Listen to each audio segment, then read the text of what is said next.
Hello नमस्कार आदाब सत श्री अकाल और अस्सलाम वालेकुम। मैं हूं मोहम्मद अहमद काज़मी, लेकर आया हूं आपका पसंदीदा कार्यक्रम नज़र दुनिया पर।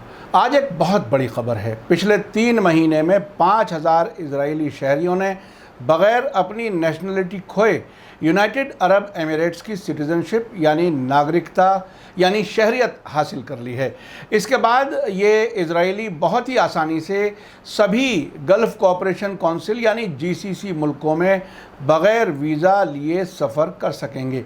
इससे समझना आसान हो गया है कि अब्राहम समझौते का असल मकसद सिर्फ कुछ अरब मुल्कों से डिप्लोमेटिक रिलेशन कायम करना ही नहीं था, बल्कि इस पूरे इलाके के मुल्कों तक इजरायलियों की पहुंच बनाना था।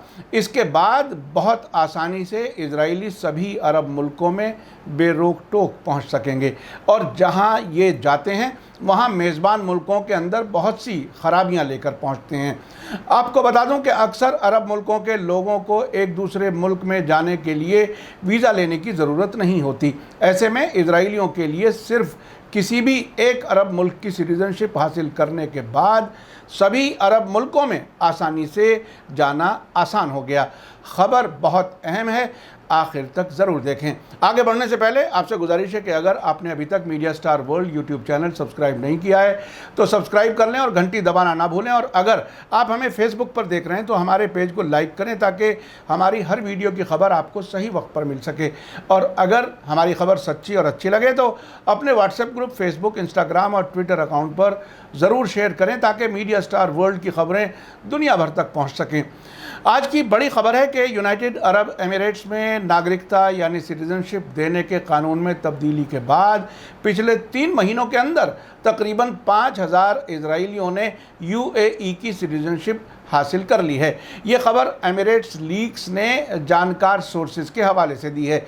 एमिरेट्स लीक्स ने इजरायली शहरियों को यूनाइटेड अरब एमिरेट्स में ख़ास तौर से दुबई और अबू धाबी में इन्वेस्टमेंट की आड़ में सिटीज़नशिप देने का खुलासा किया है। आपको बता दूं कि डोनाल्ड ट्रंप की हुकूमत के दौरान सितंबर 2020 में यूनाइटेड अरब एमिरेट्स और बहरीन ने इजराइल के साथ ताल्लुकात नॉर्मल करने का समझौता किया था। यह समझौता व्हाइट हाउस में ट्रंप की मौजूदगी में किया गया था। यूएई ने इजराइल के लोगों के लिए वीज़ा ऑन अराइवल देने का सिलसिला भी शुरू किया था, लेकिन बाद में किसी वजह से उसे रोकना पड़ा था। यूनाइटेड अरब एमिरेट्स की सोर्सेज ने यह भी बताया है कि यूएई सरकार अपनी ओरिजिनल सिटीजनशिप छोड़े बिना मुल्क के अंदर इन्वेस्टमेंट करने वालों और कारोबारियों को सिटीजनशिप हासिल करने की इजाज़त देती है।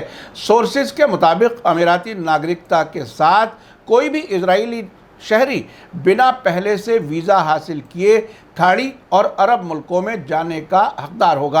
आपको बता दूं कि हर एक इजरायली के पास ऑटोमेटिक तरीके से अमेरिका की भी सिटीज़नशिप होती है। वहाँ इजरायलियों ने अमेरिका का क्या हाल किया है वो खुद अमरीकी बता सकते हैं। एमिरेट्स की तरफ से इस तरह से इजरायलियों और दूसरे मुल्कों के लोगों को इन्वेस्टमेंट के लालच में नागरिकता देने के बारे में कुछ एक्सपर्ट्स का कहना है कि आने वाले 50 वर्षों में यूनाइटेड अरब एमिरेट्स में आबादी का सिनेरियो बहुत बदल जाएगा।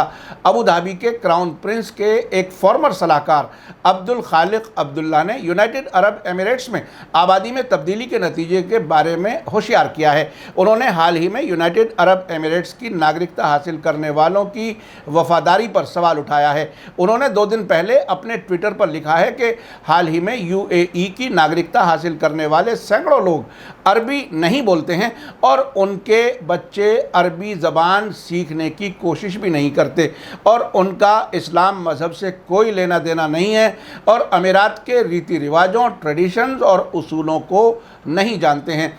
इस सब के बावजूद उन्हें अपनी ओरिजिनल नागरिकता बाकी रखने का हक भी दिया गया है। ऐसे में जबकि वो अपनी ओरिजिनल नागरिकता बनाए रखेंगे, हम एमिरेट्स के लिए उनकी वफादारी की हद नहीं जानते। अबू धाबी के क्राउन प्रिंस के फॉर्मर सलाहकार इस वक्त पॉलिटिकल साइंस के प्रोफेसर हैं। अब्दुल खालिक अब्दुल्ला का कहना है कि अगले 50 वर्षों में यूएई की आबादी का सिनेरियो बेकार और अजीब हो जाएगा। एमिरेट्स लीक्स का कहना है कि इस साल के शुरुआत में यूनाइटेड अरब एमिरेट्स ने कोरोना महामारी के दरमियान अपनी इकॉनमी को मजबूत करने की कोशिशों के तहत गैर मुल्कियों को नागरिकता देने के प्लान का ऐलान किया था। यूनाइटेड अरब एमिरेट्स, जिसमें दुबई और अबू धाबी हैं, ने पिछले नवंबर में अपने यहाँ मजहबी कानूनों को बदलने का प्लान भी तैयार किया था, जिसमें शराब पर पाबंदियों में ढील देना और बगैर शादी के जोड़ों को एक साथ रहने की इजाज़त देना शामिल है। इसी रास्ते पर सऊदी अरब भी चल रहा है। वहाँ भी सभी वो काम जो वेस्टर्न मुल्कों में होते हैं, उन सब की इजाज़त दिए जाने का सिलसिला शुरू हो चुका है। कुछ लोगों का कहना है कि यूएई ने इजराइल के साथ अपने ताल्लुकात को नॉर्मल करके अपने गहरे इस्लामी और अरबी उसूलों को छोड़ने की तरफ आगे बढ़ना शुरू कर दिया है, जिसकी मुस्लिम मुल्कों में मजम्मत हो रही है। आपको बता दूं कि पिछले महीने अमेरिका के farmer foreign minister Mike Pompeo ने कहा था कि ईरान के जनरल कासिम सुलेमानी का अमेरिका के जरिए कत्ल किया जाना और यूनाइटेड अरब एमिरेट्स को अमेरिका के F-35 लड़ाकू जहाज़ों की बिक्री का सौदा इजराइल के साथ ताल्लुकात को नॉर्मल किए जाने से गहराई से जुड़ा हुआ है। इजराइल के नए foreign minister Yair Lapid Tuesday को यूनाइटेड अरब एमिरेट्स के 2 दिन के दौरे पर पहुंचे थे। इस सफ़र में उन्होंने अबू धाबी में इजरायली एम्बेसी और दुबई में कॉन्सुलेट का इनॉग्रेशन किया है। ये इजराइल की तारीख में उसके फॉरेन मिनिस्टर का एमिरेट्स का पहला सरकारी दौरा था। अबू धाबी में इजरायली एम्बेसी के इनॉग्रेशन के मौके पर यायर लैपिड ने कहा कि ये एक ऐतिहासिक क्षण यानी तारीखी लम्हा है। रिपोर्ट में कहा गया है कि हालात को भांपते हुए इजराइल के फॉरेन मिनिस्टर यायर लैपिड को यूनाइटेड अरब एमिरेट्स में कमज़ोर वेलकम दिया गया। यूनाइटेड अरब एमिरेट्स की सरकारी न्यूज़ एजेंसी वाम की वेबसाइट ने उनके अबू धाबी पहुंचने पर फ़ौरन रिपोर्ट नहीं दी और उनके काउंटर पार्ट शेख अब्दुल्ला बिन जायद भी उन्हें वेलकम करने हवाई अड्डे नहीं पहुंचे।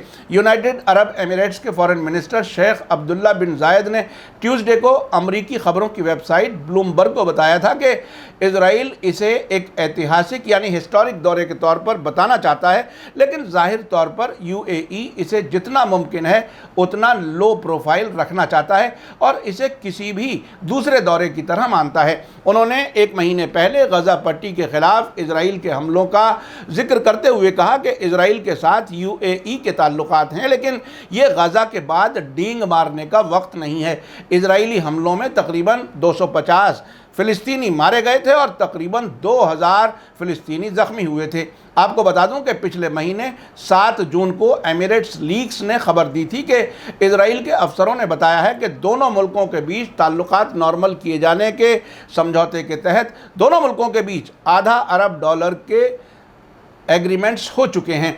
इन इजरायली अफसरों ने कहा था कि इजराइल के साथ ताल्लुकात को मजबूत करने के लिए अबू धाबी की दिलचस्पी को देखते हुए दोनों मुल्कों के बीच तिजारती ताल्लुकात ऊपर की तरफ बढ़ रहे हैं। जून के शुरू में ही इजराइल के साथ ताल्लुकात को मजबूत करने के लिए एक इजरायली बिजनेस डेलीगेशन एमिरेट्स पहुंचा था।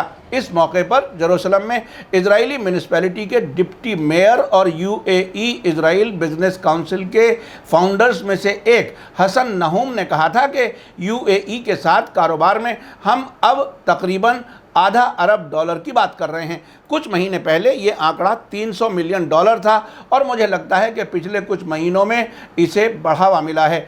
नमो एमिरेट्स आने वाले बिजनेस डेलीगेशन में शामिल थे। आपको बता दूं कि इजराइल के मौजूदा प्राइम मिनिस्टर नफ्ताली बेनेट की पहचान हार्डलाइन ज़ायनिस्ट यहूदी के तौर पर है। इलेक्शन के दौरान उन्होंने कहा था कि उन्होंने खुद अरबों का कत्ल किया है और अरबों के कत्ल में कोई दिक्कत नहीं है। आपको बता दूं कि एक तरफ अरब मुल्कों से ताल्लुकात बेहतर करने की बात हो रही है, लेकिन साथ ही अरब बादशाहों को इजराइल की तरफ से जलील करने का सिलसिला भी जारी है। इजराइल के फॉरेन मिनिस्टर यायर लैपिड ने यूनाइटेड अरब एमिरेट्स के दौरे के मौके पर उन अरब बादशाहों को भरपूर तरीके से जलील किया जो इजराइल से दोस्ती के लिए तड़प रहे हैं। उन्होंने अबू धाबी में इजरायली एम्बेसी के इनॉग्रेशन के मौके पर कहा था कि मिडिल ईस्ट हमारा घर है, हमें यहाँ रहना है। उन्होंने ये भी इशारा दे दिया कि अब हम यहाँ से वापस नहीं जाएंगे। मिडिल ईस्ट और इजरायली मीडिया की रिपोर्ट के मुताबिक इजराइल के फॉरेन मिनिस्टर यायर लैपिड ने यूएई के पड़ोसी अरब मुल्कों को भी इस मौके पर कहा कि इजराइल यहाँ रहने के लिए है और उन्हें चाहिए कि वे इजराइल के साथ बातचीत शुरू करें। रशिया टुडे ने इजरायली फॉरेन मिनिस्टर के हवाले से कहा था कि हम यहाँ से कहीं जाने वाले नहीं हैं, मिडिल ईस्ट हमारा घर है, हम यहीं रहेंगे। हम इलाके के सारे मुल्कों से अपील करते हैं कि इस हकीकत को बाकायदा तरीके से कबूल कर लें और हमारे साथ बातचीत करें। بعد में टाइम्स ऑफ इजराइल की रिपोर्ट के मुताबिक दुबई में कॉन्सुलेट के इनॉग्रेशन के मौके पर यायर लैपिड ने कहा कि आज हम जो खोल रहे हैं वो न सिर्फ एक कॉन्सुलेट है बल्कि हमारे कोऑपरेशन का मरकज़ भी है। उन्होंने कहा कि ये जगह एक साथ सोचने, एक साथ तरक्की करने, दुनिया को एक साथ बदलने की हमारी सलाहियत का सिंबल है। लैपिड ने जोर देकर कहा कि यूएई और इजराइल के बीच अमन सरकारों और लीडर्स के बीच नहीं बल्कि लोगों और नेशंस के बीच समझौता है। आपको याद दिला दूं कि पिछले हफ्ते ही रॉयटर्स न्यूज़ एजेंसी ने लिखा था कि हाल ही में गजा जंग के मौके पर अरब मुल्कों में इजराइल के खिलाफ प्रोटेस्ट से ये बात साफ हो गई है कि अरब हुकूमतों और अरब अवाम के बीच इजराइल के मामले में बहुत बड़ा नज़रियाती फ़र्क है।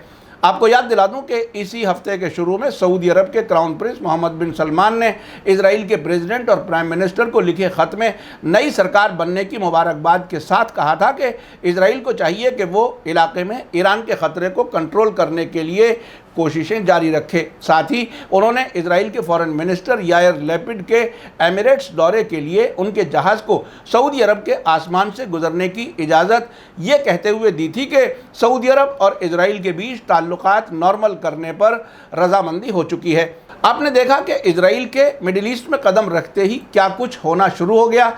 अब बड़ी तादाद में इजरायली यूनाइटेड अरब एमिरेट्स की शहरियत लेकर सभी अरब मुल्कों में बेरोक टोक घूमेंगे और जो चाहेंगे करेंगे। ऐसी हालत में इस पूरे इलाके के लिए कुछ अच्छा होगा, इसकी उम्मीद करना बेवकूफ़ों की जन्नत में रहने जैसा होगा। मीडिया स्टार वर्ल्ड लगातार नज़र रखे हुए है। इसी के साथ मुझे दीजिए इजाज़त। आज का एपिसोड कैसा लगा कमेंट्स में ज़रूर लिखें। थैंक यू, धन्यवाद, शुक्रिया। जय भारत, जय हिंद। मीडिया स्टार वर्ल्ड के और वीडियो देखने के लिए हमारे चैनल को सब्सक्राइब करें और सीधे नोटिफिकेशन पाने के लिए बेल आइकन दबाएं। और अगर हमारी खबर सच्ची और अच्छी लगे तो अपने व्हाट्सएप, इंस्टाग्राम, फेसबुक और ट्विटर अकाउंट पर ज़रूर शेयर करें।